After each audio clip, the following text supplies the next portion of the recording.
Buenas tardes amigos, bienvenidos a De Tú a Usted, este programa de entrevistas que pasa por NBTV, el portal de Mauricio Cuevas Galloso.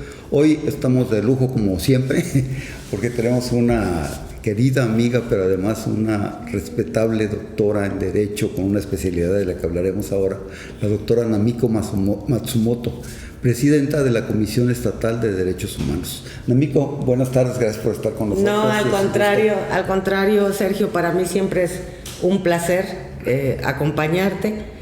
Gran amigo, gran periodista, y bueno, pues a la orden. Bueno, ya terminó la sesión de elogios mutuos. Empezamos. Quisiera preguntarte primero, quisiera especificar, Namiko, ¿cuáles son las funciones específicas de la Comisión Estatal de Derechos Humanos? Porque mucha gente piensa que la Comisión Estatal de Derechos Humanos es para cualquier problema de derechos humanos y según tengo entendido es muy específica, ¿no? Sí, claro. Fíjate que agradezco y aprecio mucho tu pregunta, porque efectivamente hay mucha confusión en ese sentido, y más que a la falta de información por parte de la Comisión Estatal de los Derechos Humanos, yo creo que se debe a que hoy por hoy las personas están conscientes de que los derechos humanos están presentes en todo y permean en todas las relaciones, pero efectivamente la Comisión Estatal de los Derechos Humanos solo es competente para conocer de acciones u omisiones de servidores públicos que lesionen o impacten en los derechos humanos de las personas. Entonces, cuando un servidor público es omiso o actúa fuera de las facultades o en un ejercicio excesivo de sus facultades, y con esa actuación o con esa omisión vulnera derechos humanos, es cuando la Comisión Estatal es competente. Ahora bien, no todos los actos u omisiones de las autoridades, sino solo aquellos de naturaleza administrativa. Porque, por ejemplo, la ley es muy clara para señalar respecto de qué actos no somos competentes, o sea, la institución es competente. Por ejemplo, respecto de actos jurisdiccionales, es decir, acciones o omisiones de los jueces, no somos competentes, y eso es claro porque si una decisión de un juez vulnera derechos humanos, pues hay otro mecanismo, hay otro recurso al que las personas pueden acudir, ¿no? ¿Cuál es el amparo, ¿no? Y tampoco somos competentes en aquellas materias para las que ya existe todo un entramado institucional para conocer de las faltas que se den en esa materia. Por ejemplo, la laboral, ¿no? Que están las juntas y los tribunales, o en materia electoral, que también hay toda una estructura para resolver los conflictos en materia electoral. Así que generalmente nosotros conocemos de actos que vulneran los derechos humanos de autoridades de naturaleza administrativa, cual serían, por ejemplo, todas aquellas dependencias de la administración pública estatal o municipal. O estatal y municipal, porque en nuestra experiencia hemos emitido recomendaciones mixtas que van tanto para autoridades estatales como para autoridades municipales, porque en el hecho victimizante, en el hecho que vulneró los derechos humanos, participaron autoridades tanto del nivel estatal como el municipal. Bien, pareciera que, cuando me dijiste, aquí no entramos y acá no entramos, pareciera que no tienen trabajo, ¿no? Pero creo que es muchísimo. Es decir, el ámbito de lo que sí tienen que hacer es muy amplio, ¿no? Amplísimo, amplísimo. Mira, ahora mismo estamos ya un poco arriba de las 7,000 solicitudes de intervención solo de este año, ¿no? Entonces, sí es muy amplio. Para fortuna nuestra, hemos implementado una serie de mecanismos que nos permiten, digamos, atender de manera inmediata y con un resultado eficiente todas las solicitudes de intervención sin necesidad de llegar a abrir una queja, porque una queja pues tiene que documentarse, tienen que solicitarse informes, el proceso pues de integración de una queja para estar en posibilidades de emitir una recomendación es tardado, ¿no? Y hay cuestiones que se resuelven muy fácilmente a través de una gestoría, es decir, que eventualmente sí se trata de una vulneración de derechos humanos, pero que puede solucionarse rápidamente y que eso es lo que le interesa a quien acude a la comisión, ¿no? Por ejemplo, que le negaron la inscripción a un niño o niña en una escuela, ¿no? En lugar de abrir la queja, nosotros hacemos una gestión con las autoridades escolares y vemos que se le garantice el derecho a la educación. Ese tipo de procedimientos que son más expeditos no pueden invocarse cuando se trata de violaciones graves. Si estamos frente a una probable o presunta violación grave, necesariamente hay que abrir la queja e integrarla. Oye, me dices 7,000 en lo que va de este año. La cifra puede ser lo que sea, pero si pensamos, llevamos 9 meses, vamos a redondear en que son 1,000 quejas al mes. Son 500 a la quincena y 250 a la semana. Sí. Son un montón de quejas. Me imagino que tienes un ejército de... No, ojalá. Ojalá. Recién me invitaron a un programa en la televisión estatal y yo comentaba justamente que quisiera que el día durara 48 horas y la semana como 20 días, porque de verdad que hay un cúmulo de trabajo impresionante y que no hemos podido reducir el número de expedientes por visitador desde que llegamos a la comisión, ¿sabes? Cada visitador está en promedio atendiendo entre 300 y 350 casos. Cuando pues yo hacía la comparativa precisamente de que el año tiene 365 días, así es que imagínate la carga de trabajo que tenemos.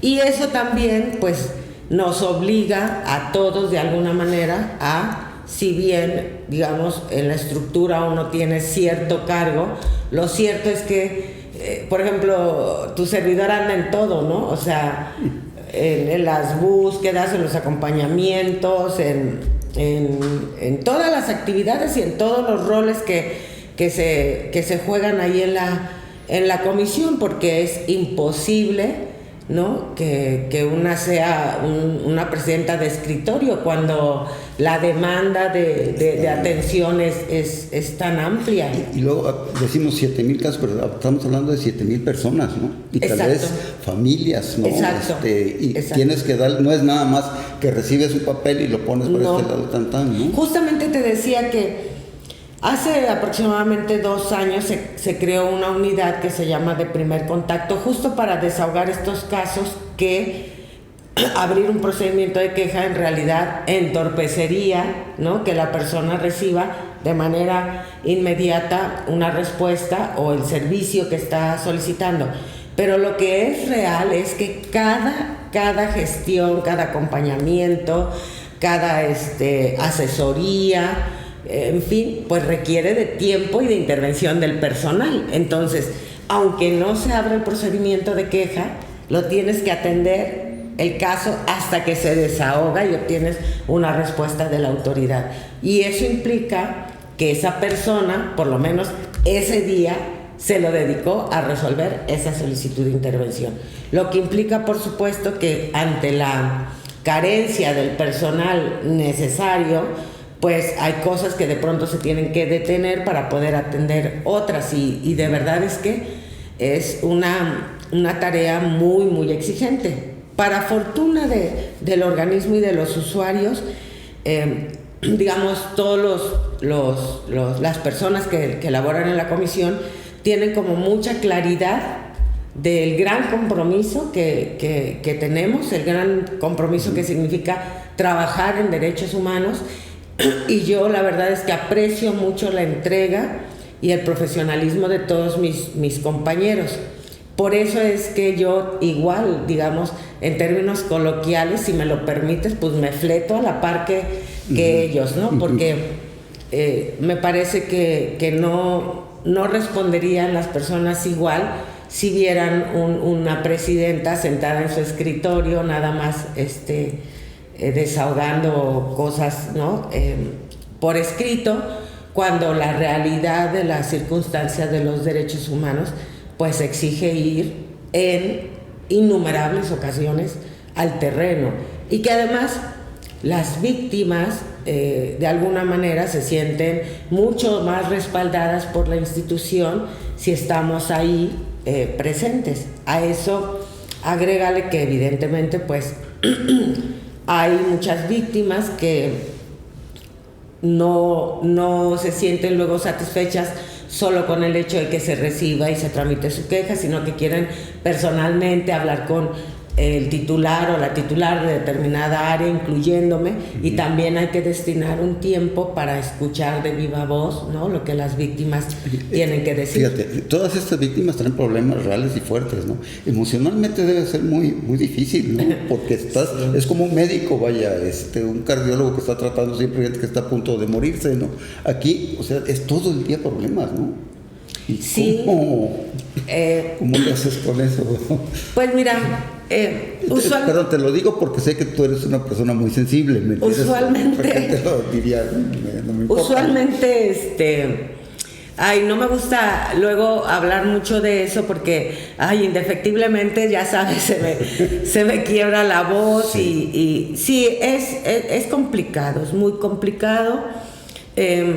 Nosotros entendimos que había que recibir ayuda para ir gestionando todo el contacto que tienes todos los días con casos verdaderamente dramáticos que sí o sí te involucras emocionalmente, sientes el dolor de las víctimas, y es imposible mantenerse solo como espectador, ¿no? Pero bueno, también, hay un equipo de profesionales que nos apoyan en ese sentido, y bueno, a veces es más urgente la atención, y a veces va uno ahí con las herramientas que nos dan los especialistas, pues gestionando esta carga emocional también para que los usuarios, no resientan, me explico, que el personal no tiene como esa empatía, esa solidaridad, que yo siempre digo que debe estar presente siempre, y que de alguna manera eso nos define como género humano, ¿no? Entonces, la instrucción siempre a todo el personal es eso, que sean cálidos con las víctimas, que sean empáticos, que comprendamos. A veces llegan víctimas pues ya en un estado emocional tan alterado que con nosotros, lo voy a decir así sin que se malentienda el término que voy a utilizar, pero que con nosotros se desquita, ¿no? Así como que es el primero que me escucha, pues ahí va todo, ¿no? Y uno no se tiene que enganchar en eso, sino más bien comprender el estado emocional en que llegan, que están molestos, están frustrados, están enojados, no creen en la autoridad, y finalmente uno también representa una autoridad para ellos, ¿no? Y entonces, de entrada muchas veces pues te meten en la misma idea que ellos traen, y pues sí, se alteran y todo esto. Yo siempre les digo, escuchemos primero, ¿no? Detrás de la actitud de una persona hay toda una historia que no sabemos. Entonces, no puedes juzgar a priori, ¿no? Ni decirle, oiga, espéreme, ¿qué le pasa? No, escuchemos primero, escuchemos. Seguramente cuando conozcamos la historia, vamos a entender por qué está en esa situación, ¿no? Y lo segundo, se tiene que ir de la comisión con otra impresión, con un estado anímico distinto, ¿no? Esa, es parte también de nuestra tarea. ¿Y qué puede esperar una víctima que va a la comisión? ¿Qué puede esperar? soluciones le pueden dar o qué respuesta les dan ustedes legalmente, digamos? Es otra pregunta muy oportuna, fíjate, porque una de las cosas que también es una indicación que tiene todo el personal es no generar expectativas que no podamos cumplir, ¿no? Se les explica que si se acredita que sus derechos humanos fueron vulnerados, va a haber una recomendación. Se les explica también, por supuesto, no en términos técnicos, ¿verdad? Pero se les explica también la naturaleza de las recomendaciones, se les explica que no son vinculantes, que no obligan a la autoridad, que depende también de la voluntad de la autoridad, de la disposición que tenga para reconocer el error que cometió su personal, ¿no? Del mensaje que quiera enviar esa autoridad a la sociedad en términos de que en todas las instituciones se cometen errores, incluyéndonos, por supuesto, somos seres humanos, pero que no son errores que se vayan a tolerar, porque el mensaje que envía una autoridad a la sociedad cuando acepta una recomendación es: sí, efectivamente, se cometió un error, pero no es la política de esta institución, y además yo como titular no voy a tolerar que se cometan violaciones a derechos humanos, ¿no? Y eso es realmente lo que esperaría uno, porque el rechazo, más allá que puedas estar o no de acuerdo con la recomendación, el rechazo más bien implica, en aquellos casos en que está debidamente probada la responsabilidad de la autoridad, pues es un mensaje muy erróneo de que los servidores pueden seguir cometiendo violaciones a derechos humanos y no va a pasar nada, ¿no? Entonces, yo creo que si todas las autoridades asumieran las recomendaciones como una grandiosa oportunidad, primero, ¿sí?, de reconocer que efectivamente sus servidores actuaron mal. 2, de enviar un mensaje a la sociedad de que en todas las instituciones se cometen errores, pero no se van a tolerar si estos errores vulneran derechos humanos. 3, que no hay impunidad, que no se cobija la impunidad, ¿sí? Entonces yo creo que si y fíjate, si lo asumieran así, se legitimarían aún más frente a la sociedad en general, ¿no? Sin embargo, si lo asumen como un ataque, como una crítica, como si la Comisión Estatal de Derechos Humanos pretendiera, no sé, denostarlos o qué sé yo, pues evidentemente se rompe ese círculo virtuoso que podría crearse, ¿no?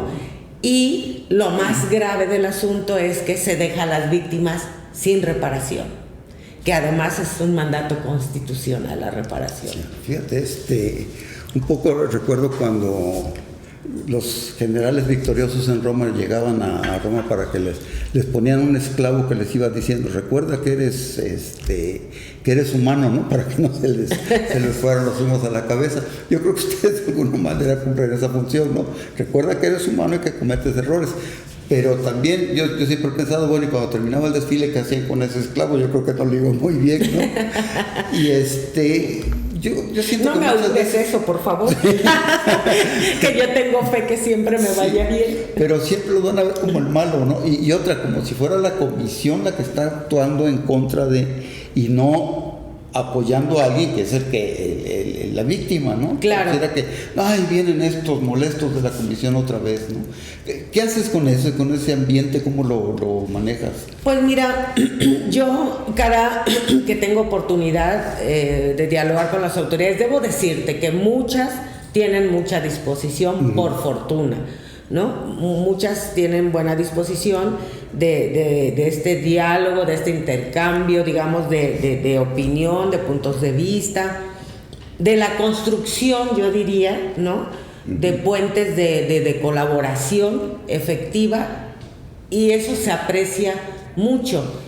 Desearía que todas las autoridades fuesen así. El resultado para las víctimas seguramente sería mucho mejor. La idea es que a través de las reparaciones que se establecen en las recomendaciones, pues las víctimas tengan las herramientas para, digamos, salir del estado victimal y poder retomar las riendas de su vida con mayores elementos, ¿no? No que les lleve a olvidar el hecho que los victimizó, porque hay hechos tan graves que jamás se van a olvidar y dolores y ausencias que se van a padecer siempre. Pero, digamos, estas reparaciones tienen ese objetivo, que aunque el dolor esté presente, la ausencia siga sintiéndose, la ausencia de los seres queridos que ya no están, ¿no? Las víctimas puedan generar a partir de esto un proyecto de vida. Y el otro punto es que las recomendaciones ponen de manifiesto qué fue lo que ocurrió, y el derecho a la verdad no solo es un derecho de manera directa para las víctimas, sino en general para toda la sociedad, ¿no? Todos debemos saber qué fue lo que ocurrió en un hecho específico. ¿Qué tipos de casos? Ponme algún ejemplo de un caso. Digo, no personas, sino el caso en sí. ¿Qué vemos cuando una autoridad hace qué en contra de alguien, ¿no? Bueno, pensemos, por ejemplo, en las disculpas públicas, ¿no? En los casos de desaparición forzada, que son ejemplos que son, digamos, muy, muy fáciles de entender la dimensión que tiene una disculpa pública, ¿no? Y el efecto que tiene en las víctimas indirectas o los familiares, para decirlo de manera adecuada, los familiares sobrevivientes de la víctima directa de desaparición forzada, ¿no? Es un acto de reivindicación de la dignidad, no solo de la víctima directa, sino también de los familiares, porque muchas veces, digamos, se tiende a criminalizar a las víctimas directas, a decir que seguramente le pasó esto porque andaba metido en malos pasos, en tales cosas, y entonces muchas familias incluso resienten que todo el mundo se aleja de ellos porque qué tal que sí es cierto y yo no quiero problemas, o etcétera, ¿no? Entonces una disculpa pública que dice, a ver, ¿no? El Estado es responsable de lo que ocurrió, ¿no? Pues reivindica la dignidad tanto de la víctima directa como de sus familiares. Es como decir, ellos, ya ven, yo siempre dije la verdad, ¿no? Y nadie me creía, ¿no? Entonces es muy, muy importante, este tipo de medidas de reparación, y claro que también tienen un impacto específico en la sociedad, ¿no? El saber la verdad, el conocer qué fue lo que ocurrió, y también por eso muchos de las digamos, consignas que luego gritan las personas familiares de personas desaparecidas en las marchas, dicen ni perdón ni olvido, ¿no? En fin, y me parece que por ejemplo las disculpas públicas cumplen muy bien con ese cometido. Oye, ¿y cuáles son tus principales clientes? ¿Quiénes son los que tienen más quejas? Pues mira, la Fiscalía General del Estado, sin duda, ayuntamientos también, la Secretaría de Seguridad Pública, la Secretaría de Educación, la Secretaría de Salud. Digamos que esos serían como los primeros, ¿no? De ahí en más hay otras dependencias, muchas que tienen una recomendación, 2, 5 recomendaciones, ¿no? Pero digamos quien se lleva el grueso de las recomendaciones son estas dependencias. Cuestiones naturales, ¿no? Pues siempre ha sido, sí, vamos, o en otros sexenios eran otras En otros tiempos eran otras dependencias, yo creo que son... No, sí, de manera, digamos, natural, continua, por el tipo de funciones, ¿no? También que desarrollan, esas son las dependencias con el mayor número de quejas y también con el mayor número de recomendaciones. Sí. ¿Y si la siguen? Ahora sí que ¿cuántas recomendaciones pendientes te quedan? ¿Muchas o...? De total cumplimiento, sí. Hay un buen número todavía. Digo que han sido aceptadas. Hasta el año pasado, pues prácticamente todas las que habíamos emitido respecto de las distintas dependencias, hasta el año pasado, ¿no? Pero hay puntos recomendatorios pues que llevan su proceso, ¿no? Que son tardados por la misma naturaleza del punto recomendatorio. Entonces, pero digamos otros que son, por ejemplo, que se inscriban en el registro estatal de víctimas, a las víctimas reconocidas en la recomendación, pues es un trámite muy fácil que prácticamente todas las dependencias cumplen de manera expedita, ¿no? Pero ya el proceso, por ejemplo, para compensar a las víctimas es más tardado porque implica varios condicionantes, ¿no? Entre ellos, por ejemplo, el hacer un estudio socioeconómico, de impacto psicosocial a las víctimas para tener claridad de realmente cuál fue el impacto del hecho violatorio de derechos humanos y estar en posibilidades de determinar cuál sería la cantidad que se corresponde, ¿no?, con ese hecho dañoso. En fin, o sea, hay puntos recomendatorios que por sí mismos implican a su vez una serie de actos para estar en capacidad de cumplirlos, y ante el número de recomendaciones o de víctimas que hay, pues no es tan expedito, tan rápido como se quisiera. A ver, tú eres doctora en Derecho y además una especialista en el tema con reconocimiento nacional, es obvio. ¿Crees que en lo legal se puede todavía agilizar más o está bien lo legal? Porque me dices, son trámites muy largos, ¿no? A veces. A veces sí. Pero ¿crees que haya manera de agilizar? Sí. Desde el punto de vista por supuesto. Digo, los términos en la ley no los vas a cambiar, ¿no? Ajá. Pero los términos en el sentido de los plazos, ¿no? Sí. Por ejemplo. Pero sí es cierto que aunque hay plazos establecidos específicamente en la ley, por ejemplo, para la tramitación de una queja, ¿no? Que después de calificarla y radicarla tienes que solicitar informe a la autoridad, hay un plazo específico, eso no te lo puedes obviar, ¿no? Que si no contestó a la primera vez, tiene una segunda oportunidad, hay un plazo específico, esos no. Pero sí se pueden reducir los plazos para tener, digamos, terminado el trabajo, respetando los plazos, los términos legales, si hubiese más personal. Por ejemplo, en nuestro caso, pues vamos desahogando como van llegando, ¿no? Las quejas. Hay algunas que salen, digamos, las recomendaciones más rápido, porque el hecho fue tan público, tan notorio, hay tal cantidad de pruebas, ¿no?, que no se te dificulta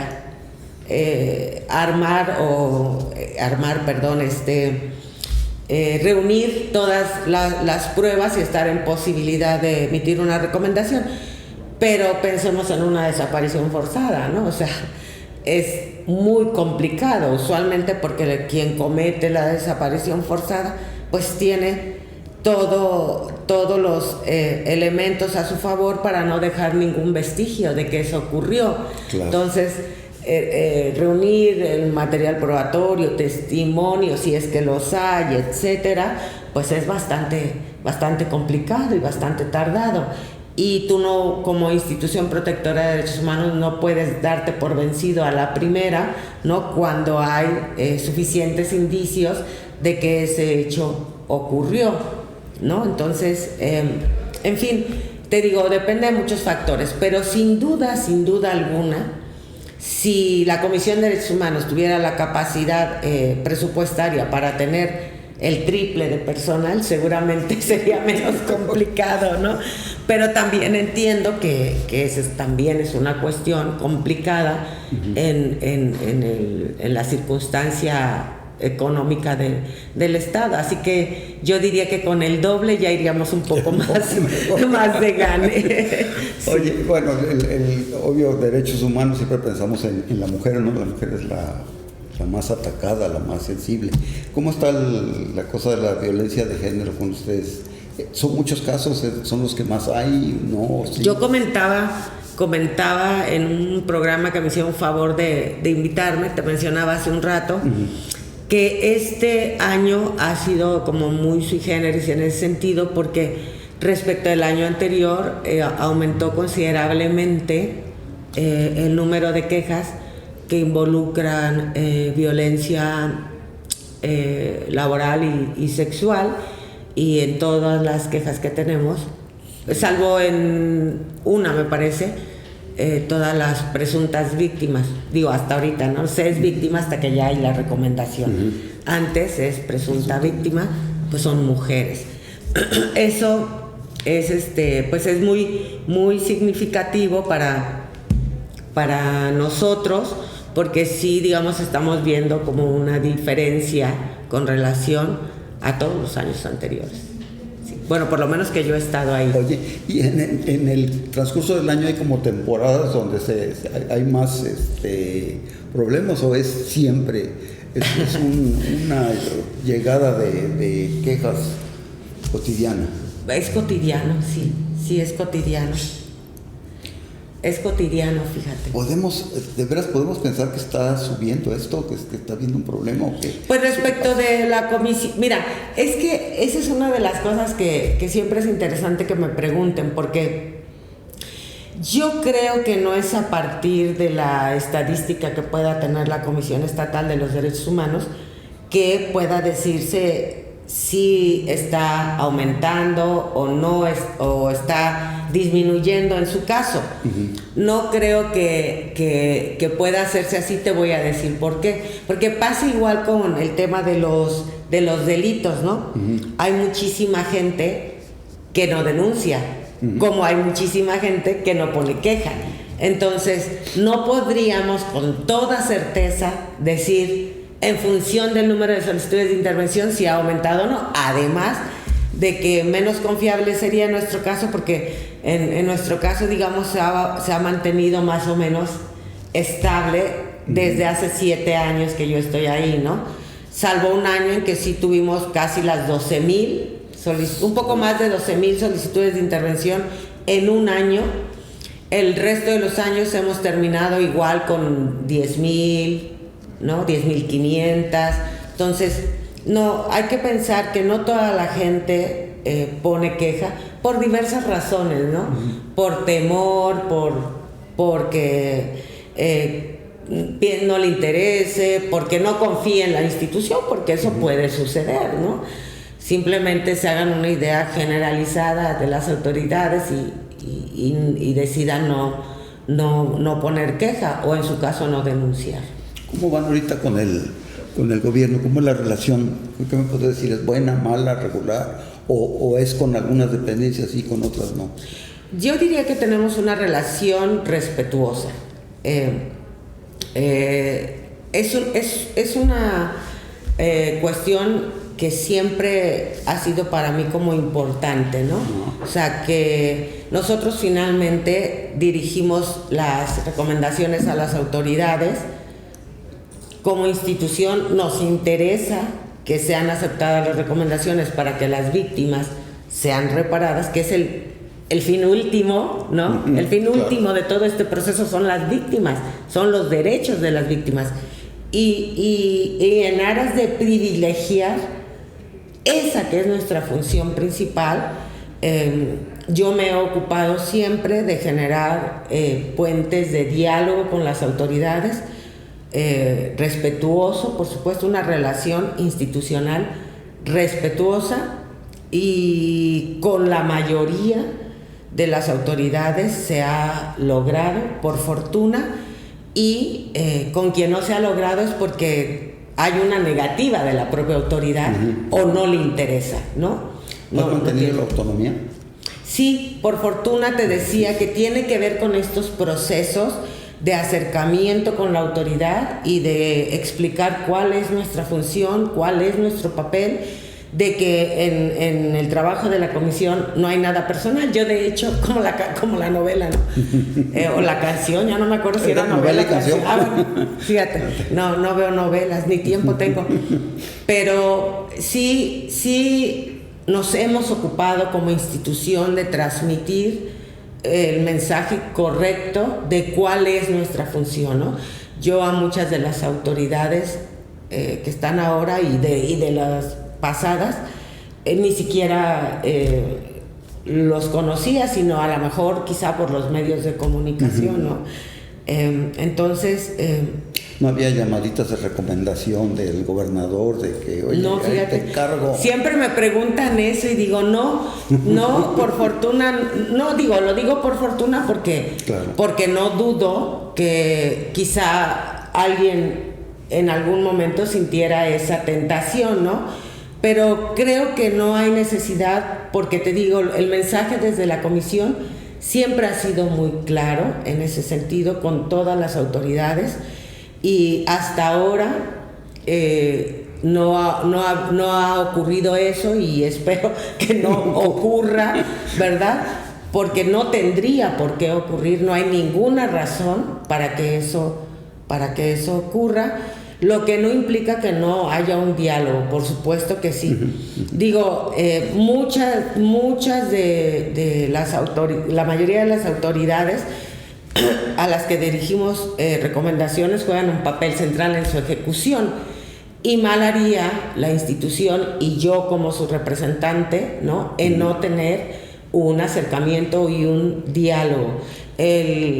Particularmente el gobernador actual, el ingeniero Cuitláhuac García, ha tenido con la comisión mucha apertura al diálogo, incluso a propuestas, ¿no?, de políticas, de programas. O sea, ha sido como muy receptivo en ese sentido a la colaboración interinstitucional, y yo siempre digo, es muy mezquino no reconocerle a las autoridades, ¿no?, cuando han tenido una buena respuesta. O sea, porque hay un error, una visión errónea de que los organismos autónomos tenemos que estar peleados con el Ejecutivo. Claro que no, por supuesto que no.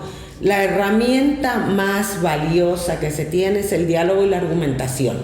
Cuando uno argumenta y da razones, ¿no?, me parece que esa es la vía, ¿no? Yo soy enemiga de la confrontación. Yo apuesto siempre por el diálogo, por la argumentación, y por supuesto que con esas herramientas defenderé la autonomía de la comisión, porque además eso es lo que corresponde que haga.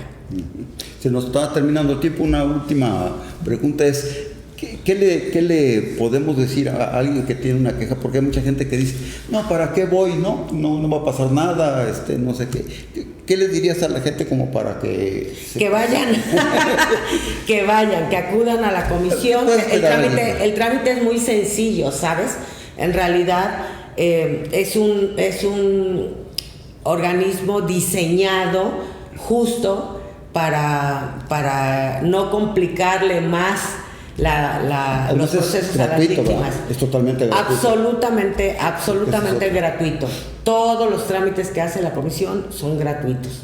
Entonces, que acudan, que nos den su voto de confianza, y que ahí estamos para servirles y atenderlos y atenderlas. Y están siempre del lado de las víctimas. Eso es lo que corresponde, por supuesto, pero también siempre hablando con la verdad, porque no todos los casos que llegan a la comisión son susceptibles de ser atendidos por la comisión, ni tampoco la comisión es un órgano que esté para cumplir los deseos de absolutamente nadie, ¿no?, ni de autoridades ni de víctimas, sino que se resuelve lo que esté acreditado y en derecho corresponda, porque también Luego, con mucho respeto lo digo, hay víctimas que esperan algo más allá de lo que realmente está acreditado en una recomendación, ¿no? Y claro, por supuesto que eso puede generar molestia y decir, ay, no sirven para nada, ¿no? Pero lo que yo siempre les explico, y siempre lo hago muy respetuosamente, sobre todo cuidando no lesionar su dignidad como persona ni como víctima, es explicarles que somos un órgano constitucional autónomo que se rige por normas y que si una recomendación no tiene fuerza vinculante, lo que sí nos exige entonces es que esté perfectamente bien elaborada, perfectamente bien sustentada, para que no quede duda alguna a la autoridad que está siendo recomendada que lo que ahí se plasma está perfectamente bien acreditado, ¿no? Porque luego dicen, no, pero es que además pasó esto. Sí, bueno, probablemente sí, y yo no dudo ni desconfío, pero aquí hay que acreditar todo para que la autoridad se sienta compelida a aceptarla. Pues qué bueno, te agradezco tu tiempo como siempre, Nanita. Agradecida estoy yo por el espacio. Y a ustedes, se nos terminó el tiempo como siempre, les agradecemos habernos visto y nos vemos la próxima semana en De Tú a Usted con Sergio González Levet. Gracias, Namico. Gracias, saludo, hasta luego.